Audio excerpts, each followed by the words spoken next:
Chers lecteurs, un chapitre se tourne pour Chatto Chatto. Il y a des fois des décisions qui vont avoir un impact sur le chemin que va prendre une société. Aujourd'hui, je vais vous parler d'une décision qui peut paraître égoïste et qui aura un impact sur l'avenir de la maison d'édition.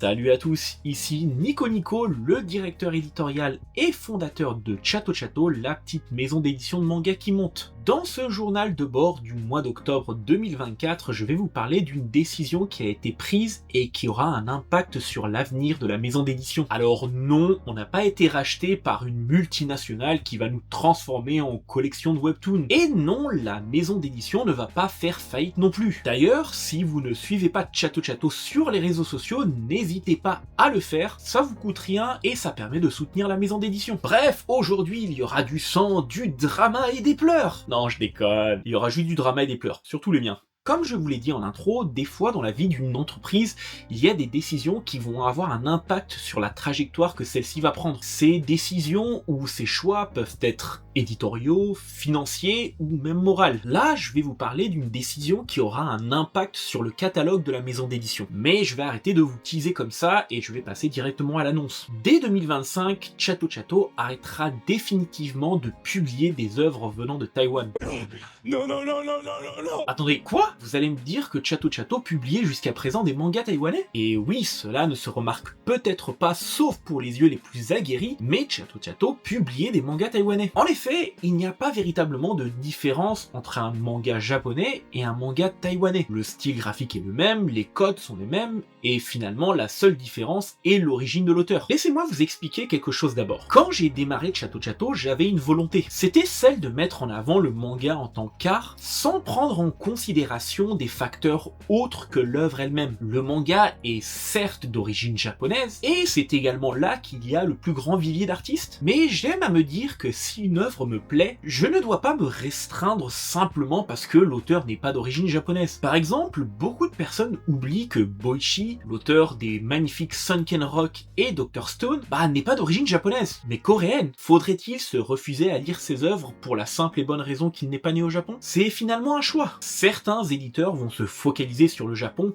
car il y a déjà énormément d'œuvres qui sortent chaque année là-bas, tandis que d'autres éditeurs vont avoir un esprit un peu plus ouvert et vont vouloir découvrir des œuvres qui viennent un peu du monde entier. D'ailleurs, on voit ce changement dans la perception des éditeurs, puisque dernièrement, on a vu se multiplier des œuvres venant par exemple d'Italie, d'Espagne et même de France. En ce sens, Chatto Chatto a toujours été un éditeur qui a voulu mettre avant tout en avant une œuvre, et non pas l'origine de son auteur. Si celui-ci n'est pas d'origine japonaise, ce n'est pas un problème. Typiquement, si on prend Carsifona, Chilin Wang, sa mangaka, est d'origine canadienne. De même, si on regarde Frankenstein Family, bien qu'il ait été publié au Japon, Yanai, sa mangaka, est d'origine hongkongaise. Enfin, Don't Call Me Magical Girl, Dragon Metropolis et Ocean Colored Polaris ont tous trois été réalisés par des artistes taïwanais. D'ailleurs, en parlant de Ocean Colored Polaris, la nouvelle œuvre de sa mangaka Wu Yushi, qui s'appelle Fall in Love with Spring, sort à la fin du mois d'octobre. Et si vous ne l'avez toujours pas précommandé en librairie et magasins spécialisés,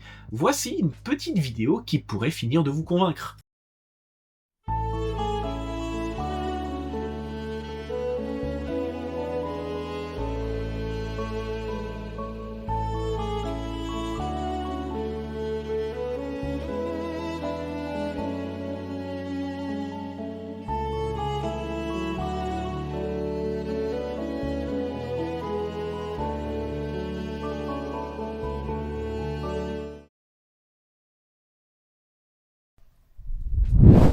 Vous l'aurez remarqué, il y a plusieurs œuvres taïwanaises dans notre catalogue et cela n'est pas dû au hasard. Taïwan est un territoire qui regorge d'artistes plus talentueux les uns que les autres. Ces artistes non seulement maîtrisent parfaitement les codes du manga, mais en plus ils savent apporter leur touche personnelle à la narration. Taïwan a d'ailleurs tellement de potentiel que certains grands éditeurs japonais comme Kadokawa ont décidé tout simplement d'ouvrir une annexe là-bas, afin de dégoter des talents qu'ils publieront ensuite au Japon. Bref, Taïwan a énormément de potentiel. Mais alors, pourquoi ai-je décidé d'arrêter de publier des mangas taïwanais?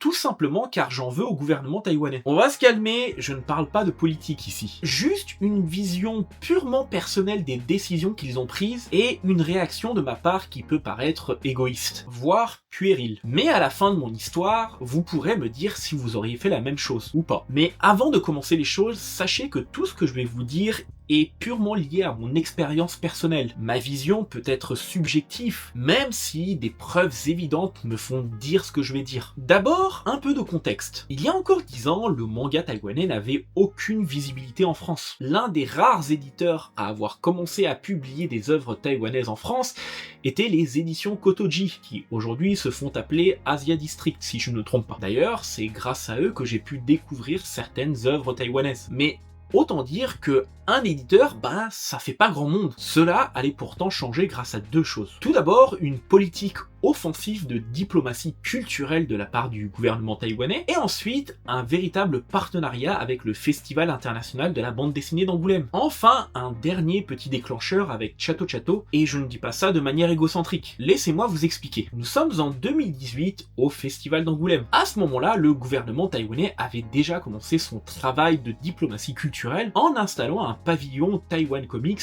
au sein de la partie manga du festival. Son objectif, promouvoir les œuvres réalisées par des artistes taïwanais et démarcher les éditeurs français. Pour la BD, cela fonctionnait correctement, mais au niveau manga, il n'y avait pas grand monde qui semblait s'intéresser aux œuvres venues de cet archipel. Sauf un mec qui semblait déjà attiré par cette culture si spécifique, mélange entre culture japonaise, chinoise et autochtone locale. Comme je vous l'ai dit, chez Chato Chato, il n'y a pas vraiment de ligne éditoriale, sauf le fait que les séries doivent être des séries courtes terminées en moins de 10 tomes. Et finalement, je marche au coup de cœur. Peu importe le pays, peu importe l'auteur, peu importe le style, je fouille un peu partout afin de dégoter la prochaine pépite qui va me séduire. On est donc en 2018, je me rends pour le premier jour du festival sur le pavillon de Taïwan afin de regarder un petit peu ce qu'il se fait. Ce qui est bien avec le pavillon taïwanais, c'est qu'il y a de véritables expositions dédiées à certains auteurs pour mettre en avant leurs œuvres, mais également des petits mangas placés à gauche à droite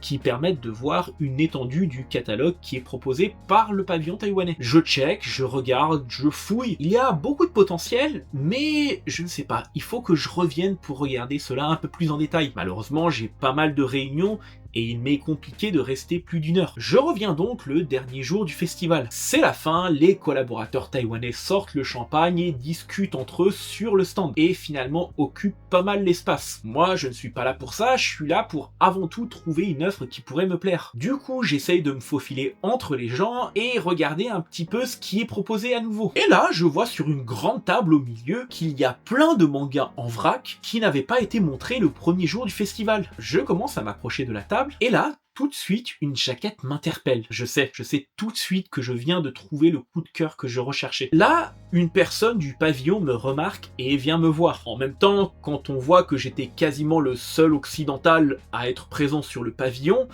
forcément ça se remarque. On commence à discuter et je lui demande le nom de l'œuvre que j'ai repérée sur la table. Elle me dit qu'elle n'en a aucune idée et du coup, je lui demande si je peux garder cet exemplaire pour pouvoir faire les recherches de mon côté. Elle accepte avec plaisir et semble heureuse qu'une nouvelle personne puisse s'intéresser aux œuvres taïwanaises. D'ailleurs, c'est elle-même qui va me l'avouer en me disant que j'étais peut-être la première personne de la journée vraiment à venir et demander autant d'informations. Et elle finit la conversation par un magnifique « J'espère que nous pourrons faire business ensemble ». Je rentre et là je passe véritablement les 2 semaines qui suivent à essayer de trouver des informations autour du titre, de l'auteur, mais également de l'éditeur d'origine. Ah, c'est pour vous dire à quel point je suis motivé et têtu quand il y a une œuvre qui me plaît. Le nom de cette œuvre, vous la connaissez, c'est Don't Call Me Magical Girl. Petite anecdote d'ailleurs, l'éditeur d'origine du manga n'avait jamais vendu des droits de licence à l'étranger. Du coup, c'est nous qui nous sommes retrouvés à devoir écrire le contrat qu'ils allaient nous faire signer. Oui, on a écrit le contrat qui leur permettrait de se protéger d'entreprises comme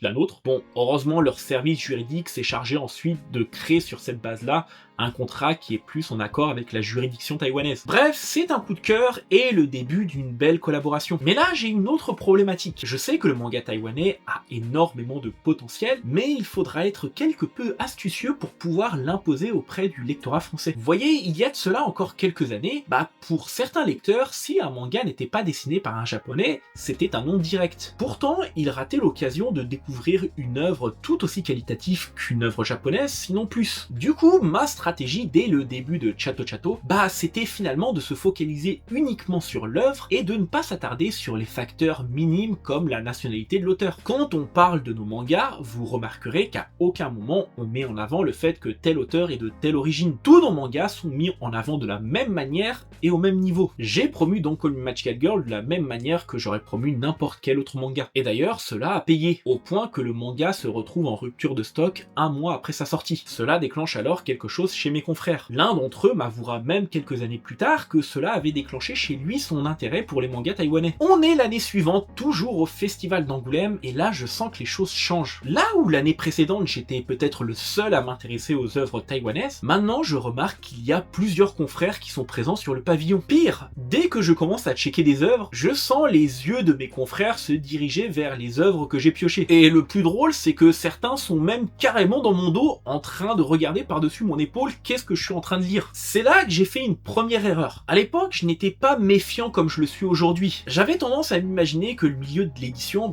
tout le monde était gentil, tout le monde était mignon et respectueux, et j'avais tendance à oublier que finalement c'était un business comme un autre. De ce fait, je sélectionne deux œuvres pour lesquelles j'ai eu un coup de cœur cette année. L'une d'entre elles, vous la connaissez, c'est Ocean Color Polaris de Wuyushi. Et l'autre œuvre était un one-shot d'une autrice qui avait été récompensée et qui avait énormément de potentiel. Malheureusement pour moi, j'ai eu le malheur d'en parler à un confrère lors du festival, et je n'aurais pas dû. Lui me disait avec un grand sourire que si l'œuvre m'intéressait, il ne ferait pas d'offre sur celle-ci. Et je l'ai cru. De retour d'Angoulême, je prends toujours 1 à 2 semaines pour réfléchir à tête reposée. Après avoir réfléchi, je me décide à faire 2 offres. L'une pour Ocean Color Polaris, et l'autre pour le second one-shot que j'avais découvert là-bas. Pour Ocean Color Polaris, ça passe, pas de problème, vu que j'en avais parlé à personne, j'ai pu obtenir les droits d'exploitation du titre en France assez facilement. Pour l'autre œuvre, là, on m'annonce que quelqu'un avait déjà fait une offre qui a été acceptée le soir même du premier ou deuxième jour du festival d'Angoulême. Et la personne qui avait fait l'offre en question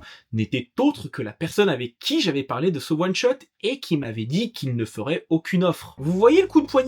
Et dites-vous qu'il n'est pas le seul. D'autres confrères feront des crasses tout aussi horribles, mais bon, cela n'est pas le motif principal qui a mené à ma décision d'arrêter les mangas taïwanais. Voyez-vous la politique offensive de diplomatie culturelle qui a mené le gouvernement taïwanais, notamment au festival d'Angoulême, a amené de bonnes et de moins bonnes choses. D'un côté, cela a permis effectivement de mettre en valeur les œuvres taïwanaises auprès des éditeurs français, mais de l'autre côté, cela a attiré également des personnes plus opportunistes qui ont utilisé le manga taïwanais comme un outil pour gonfler artificiellement leur catalogue jusqu'au moment où ils puissent accéder au catalogue des éditeurs japonais. Car oui, contrairement à ce que l'on pense, accéder au catalogue des éditeurs japonais n'est pas chose aisée. Les éditeurs japonais sont des personnes qui marchent beaucoup à la confiance. Et clairement, ils sont souvent frileux à l'arrivée de nouveaux venus. Et il faut montrer patte blanche avant de pouvoir commencer à collaborer avec eux. Nous, on a eu de la chance. Dès la sortie de Carsifona, notre première œuvre,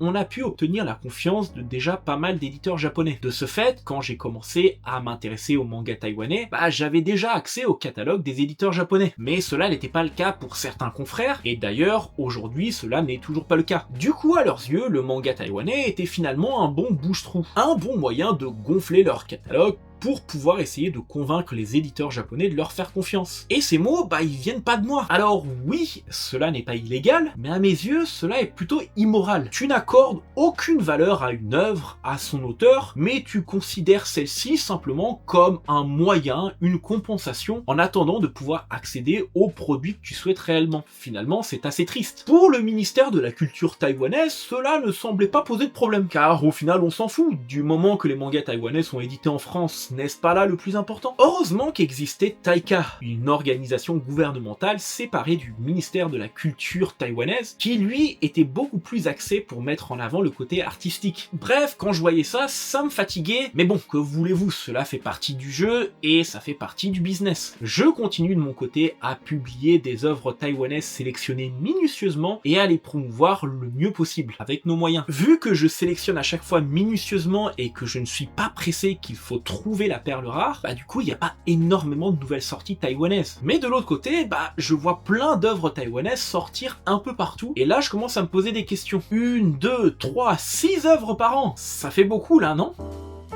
Ça fait beaucoup là, non?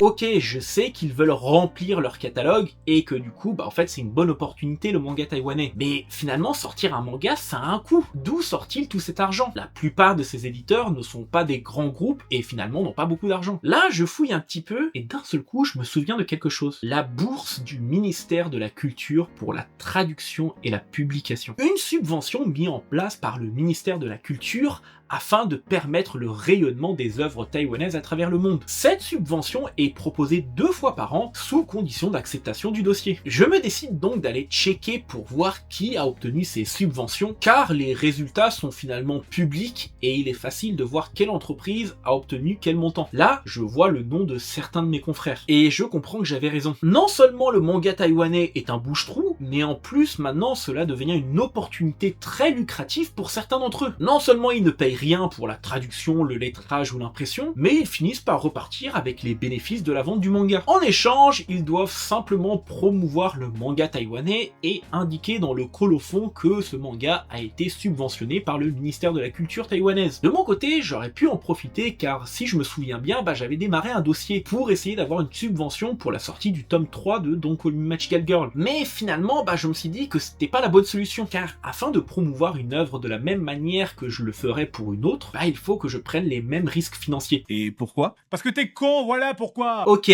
je sais, j'étais con et complètement inconscient. Ah, je ne vous mentais pas dans les dernières vidéos quand je vous disais que j'étais un piètre businessman mais un bon créatif, même si cela commence à changer un petit peu. On est de retour en 2024. On va pas se le cacher, certains confrères se sont bien goinfrés 2 fois par an à coup de subventions, non seulement pour pouvoir remplir leur catalogue, mais également pour pouvoir gonfler leur trésorerie. Là, j'ai conscience que je suis vraiment idiot, car soyons honnêtes, peut-on vraiment en vouloir à mes confrères d'avoir profité d'une facilité qui a été instaurée par le gouvernement taïwanais lui-même? Je me dis que Chato Chato, avec Kotoji, a été précurseur de la publication de mangas taïwanais en France. Mais finalement, je me rends compte qu'on n'a reçu aucune reconnaissance de la part du ministère de la Culture taïwanaise. Alors ok, c'est vrai que je ne fais pas ça pour avoir la reconnaissance de quiconque, et finalement que je fais ça uniquement par plaisir et par passion pour le manga taïwanais. Mais quand même, quand on voit que le ministère de la Culture taïwanaise a énormément aidé mes autres confrères avec des subventions, des aides, voire même des invitations tout frais payés à aller à Taïwan, et que de l'autre côté, ils disent à certains de mes confrères que la raison pour laquelle ils nous ont pas invités, c'est qu'on est déjà acquis et il n'y a rien besoin de faire, je vous avoue que ça me met un tout petit peu en rogne. Bref, je prenais des risques par amour de ces œuvres, et finalement, j'étais encore plus idiot car je ne profitais même pas davantage que proposé à un ministère de la Culture qui finalement n'avait rien à cirer de Chato Chato. J'ai donc décidé finalement d'en profiter et de faire ma première vraie demande de subvention pour promouvoir correctement notre prochaine nouveauté, Fall in Love with Spring. Je me suis dit avec cet argent, j'arriverai à mettre en place des choses assez cool pour promouvoir cette œuvre et minimiser les risques financiers liés à la publication d'un autre manga taïwanais. C'est donc décidé, je reporte le manga de plus d'1 an et me consacre à faire le dossier le plus complet possible pour pouvoir obtenir la subvention. Je postule et j'attends. J'attends pas mal. J'attends beaucoup à vrai dire. On arrive au mois d'août 2024 et là je me dis que ça met beaucoup trop de temps. En règle générale, on a la réponse 3 mois après la clôture des candidatures. Entre temps, je suis bien obligé de payer les traducteurs et lettreurs qui ne peuvent pas attendre éternellement. Je me dis que je n'ai pas le choix. Si au mois de septembre il n'y a toujours rien, je serai bien obligé de lancer l'impression du manga. Je me rends sur le site du ministère de la Culture afin de checker une dernière fois s'il n'y a pas quelque chose. Et là, je me rends compte qu'il y avait une réponse qui était disponible depuis le mois d'avril. Dites-vous que je n'avais reçu aucun mail qui indiquait qu'une réponse était disponible. Du coup, je check la réponse. Là, c'est le choc. Je remarque qu'il y a simplement indiqué que ma demande de subvention a été refusée, sans aucune explication. Là, autant vous dire que je suis hors de moi. Pourquoi je suis corrompu? Putain! Aucun honneur! Aucune dignité, rien!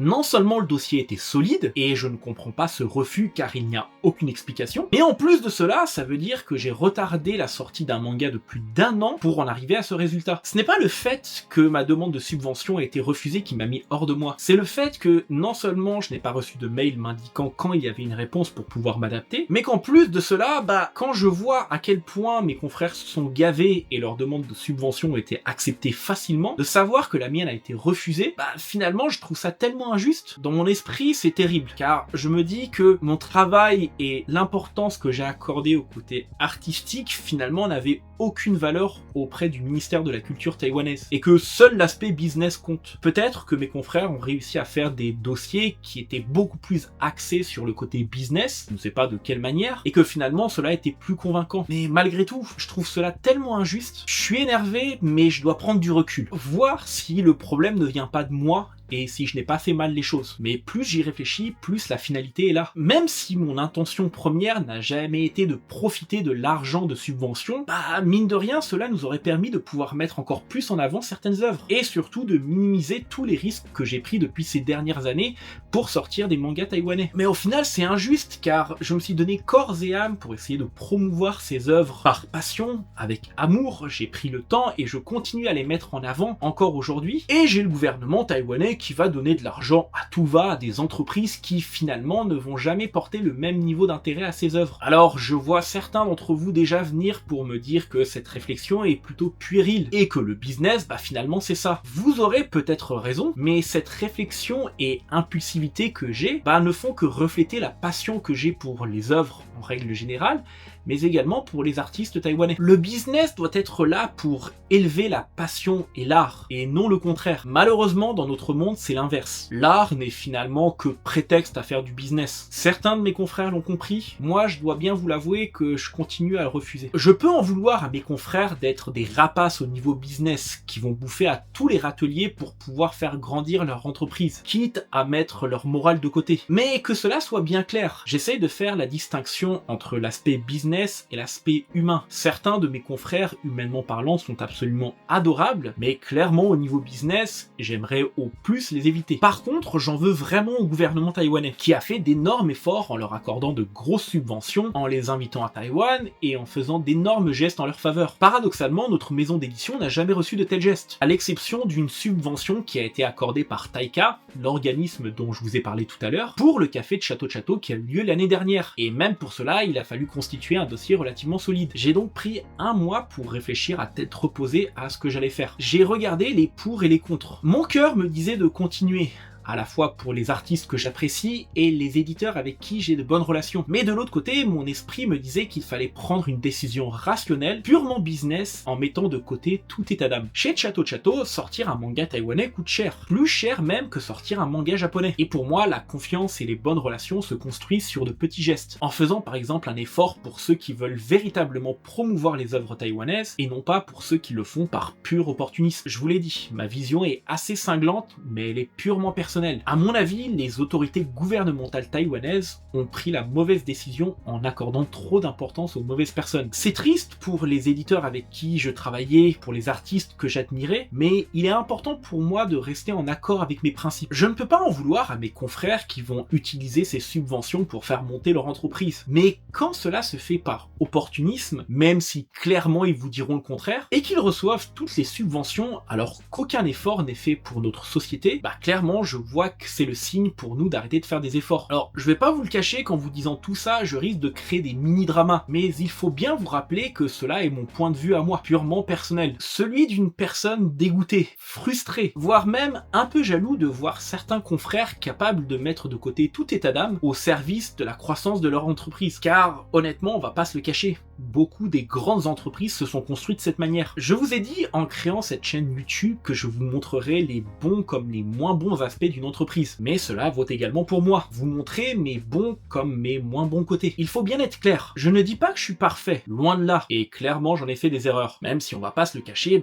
des quiproquos et de la mauvaise communication font que des fois on va finir par être l'ennemi de quelqu'un, sans forcément le vouloir. Et je sais que peu importe ce que je dirais, chacun, de par l'expérience qu'il a eue avec moi, va me considérer comme une personne très sympathique, ou alors comme un salopard fini. D'ailleurs, je vous en parlerai lors d'une prochaine vidéo. Mais si je sais une chose, je ne suis en aucun cas un hypocrite qui va vous sourire devant pour ensuite vous donner des coups de couteau dans le dos. Pour en revenir à cette affaire, prendre la décision d'arrêter de publier des mangas taïwanais peut paraître une décision égoïste envers les éditeurs avec qui je travaillais et les auteurs. Mais finalement, cela ne fait que refléter la déception que j'ai eue vis-à-vis des instances gouvernementales taïwanaises. Et comme je vous l'ai dit, moi je marche à la frustration et à la revanche. Et quand on a tendance à me décevoir, je fais tout pour montrer à la personne qu'elle a pris la mauvaise décision. Chato continuera dès 2025 à publier du manga, majoritairement japonais, mais également d'autres pays si j'ai un coup de cœur. Mais une dernière série taïwanaise arrivera mi-2025 pour clore définitivement ce chapitre de la maison d'édition. Pour vous, cela ne changera rien.